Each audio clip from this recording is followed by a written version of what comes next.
Here we go. Violette. Violette. Volynka. Volynka. I'm not sure what that means. Volley in Slavic means love. I should check up what volynka means. However, this is the latest from the hermes collection, and I've really waited up until now to pick this up. I don't know why. Don't ask me. Usually I pick these up on the day of release. Big fan of hermes. I love this collection. I have very high regard for this, even with Nigel at the helm, and I still feel kind of uncertain, and a lot of that has to do with just being in love with Jean-Claude Elena's style.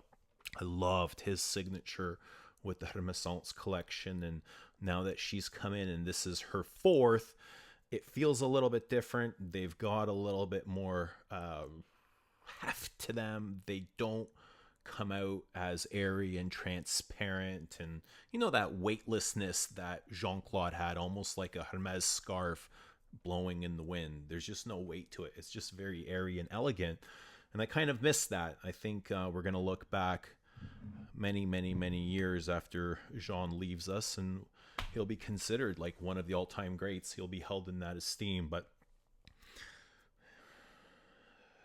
so this is a Russian leather. Even though violette is in the name, I don't necessarily get violet leaf, which sometimes plays a huge part in leather accords in Russian leathers, birch tar leathers, some of the harsher leathers. Violet is a great material to be used here, and I don't necessarily get violet leaf. I get a lot of violet, the floral aspect of violet, the powdery, the candied type of bonbon violet, the Parma violet that we know of, which is, if you're not familiar with it, everybody should know the Parma violet.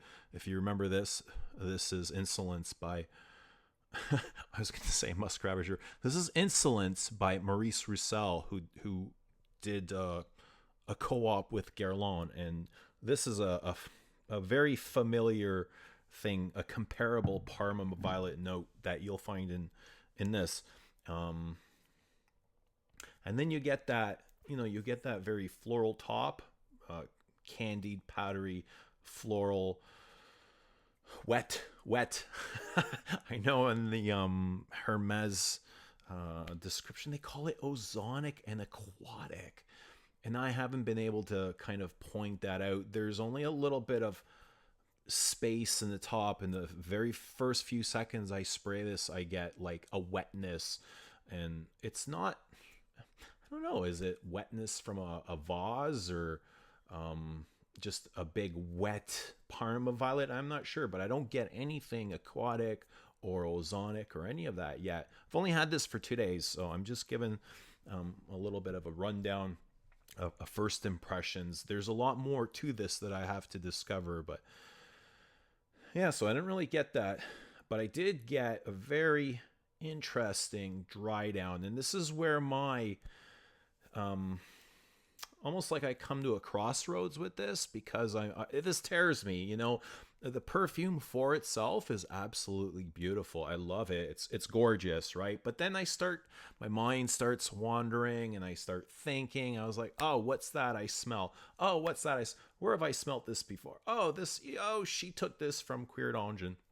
That's kind of where I'm at now. Like, I see a lot of elements of Cuir d'Angers to this, and I feel, as much as it's beautiful and I enjoyed wearing it, I feel like I have, as a consumer, have been ripped off.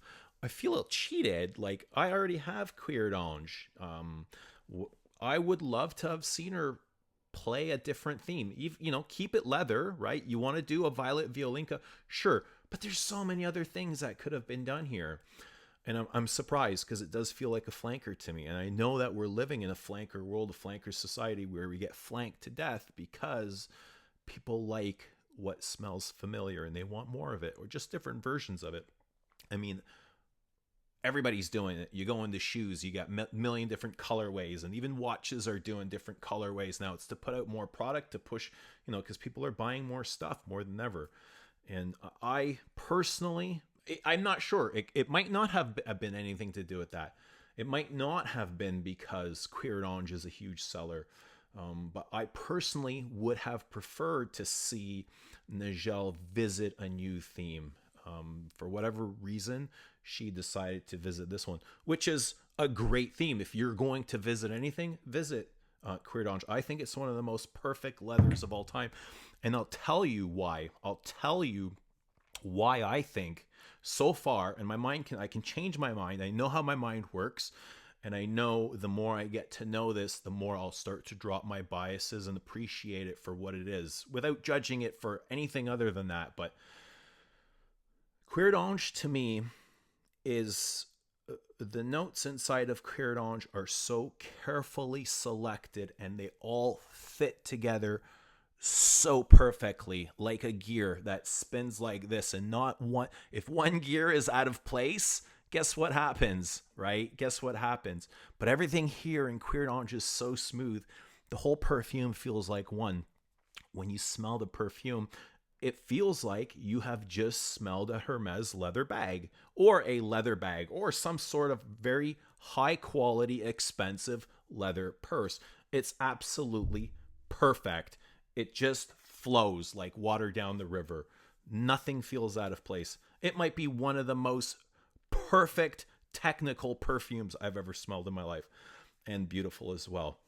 Now, the Violet Volynka feels like two halves of a perfume that have been slapped together and bolted, and it feels like it's taken a large portion of Queer Orange, that leathery, spicy, woody base, added a touch of Norlimbinol, added a touch of dry woody ambers or some ombre noir crap, right? Spruced it up, gave it a little bit of a stronger throw, and slapped this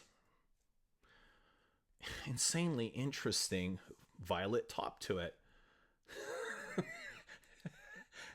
It's so fucking absurd.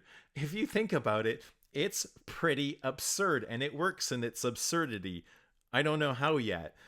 And because you've got this really fresh floral component to it, literally strapped on top of this woody, spicy, dry, resinous, smoky base.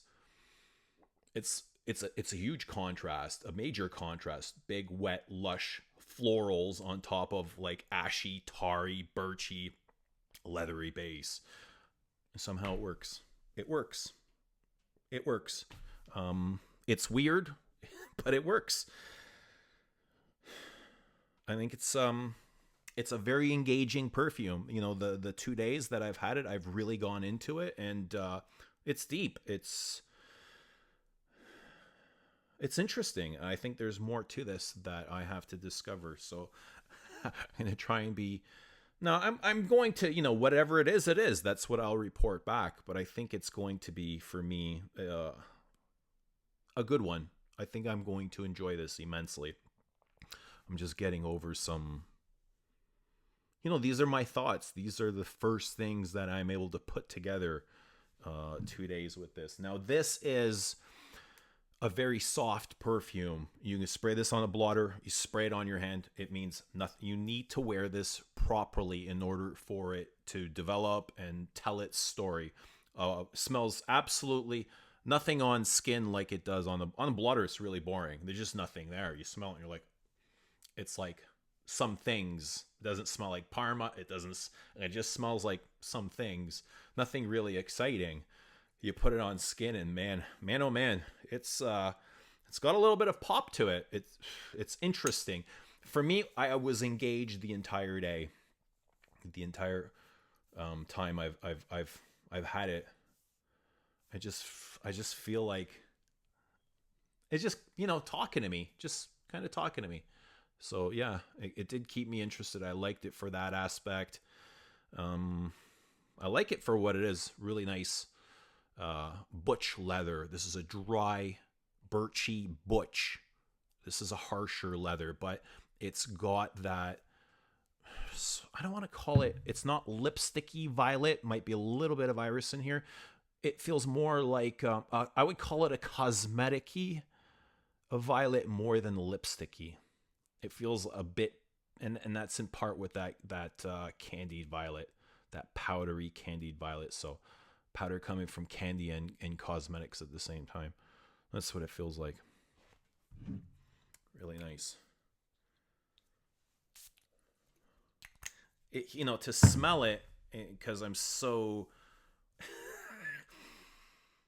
the top smells like a Guerlain, like an old Guerlain, to be honest. It does. And then it's what it smells like is like leather gloves, birchy leather gloves, more so than a Russian leather. I don't get, I get the birch. It's very, it's a very, oh, what's the word I'm looking for here?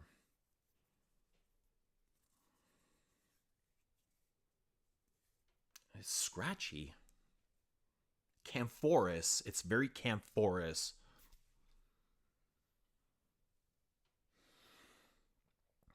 It is. This is the Parma violet and is to the leather here what the raspberry is to the leather in Tuscan leather. That's what it feels like. I'm definitely getting like harsher elements of dry, what the guys like to call dry woody ambers or ombre noir. Um, Maybe some norlimbinol, but used in the absolute like minimal and acceptable amounts before I would start to get really annoyed. I can feel harsher elements of that, like these woodier, dry. Might be the birch tar. Sticky. But I mean, I love it for what it is. It's great. It's Hermes. It's a little bit scratchier than Hermes is known for. Hermes is, they're known for their class and their smoothness and just like their silkiness, their silk scarves. That's what they're known for. And this is so far away from that. This is scratchier than Queer Donge, Angel Leather,